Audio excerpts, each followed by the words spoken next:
এটি দেখার পর আপনার শুয়ে সুতো পরাতে আর কোনো অসুবিধাই হবে না। অনেকেই আছে যাদের শুয়ে সুতো পরাতে খুবই অসুবিধা হয়, হয়তো চোখে কম দেখার কারণে শুয়ে সুতো পরাতে পারেন না, নয়তো সুতো পরাতে গেলে হাত কাঁপে। দেখুন, এই সহজ ট্রিকটি ফলো করলে ছোট থেকে বড় সবাই খুব সহজেই শুয়ে সুতো পরাতে পারবে। এই জন্য প্রথমে ওষুধের খালি প্যাকেট নিয়ে নিন। এই খাপটি কম বেশি সবার বাড়িতেই থাকে আর সবাই এটি ফেলে দেন। এবার থেকে এটি ফেলবেন না, এটির মাধ্যমে আপনি কয়েক মিনিটের কাজ কয়েক সেকেন্ডে করে ফেলবেন।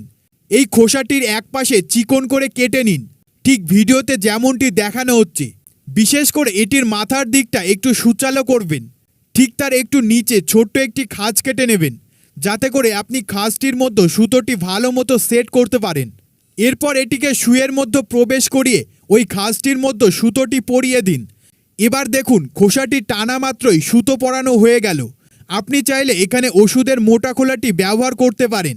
আমাদের কাছে এখন ছিল না, তাই আমরা এটি ব্যবহার করেছি। আরেকটি ট্রিক দেখুন, একটি কান পরিষ্কার করা কাঠি নিয়ে নিন। এখানে আপনার দরকার শুধু পাইপটি, তাই 2 মাথা কাঁচি দিয়ে কেটে ফেলুন। এরপর একটি তার নিন, এই তারের মধ্য থেকে সরু একটি তার বার করে নিতে হবে। তারপর তারটিকে রাউন্ড শেপ করে পাইপটির মধ্যে প্রবেশ করিয়ে দিন। শুধু এটি প্রবেশ করালেই হবে না, নিচের দিকের তারটি এইভাবে ব্যান্ড করে দিন, তা না হলে খুলে যাবে। এবার মাথার দিকটি হালকা চেপে সুইয়ের মধ্যে প্রবেশ করিয়ে দিন। এটি আপনি যে কোনো সুইয়ের মধ্যে প্রবেশ করাতে পারবেন।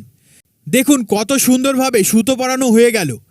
এগুলোও যদি না হয় তাহলে একটি ব্রাশ নিয়ে নিন, ব্রাশের ওপরে সুতো ফেলে এভাবে সুইটি ঘষতে থাকুন।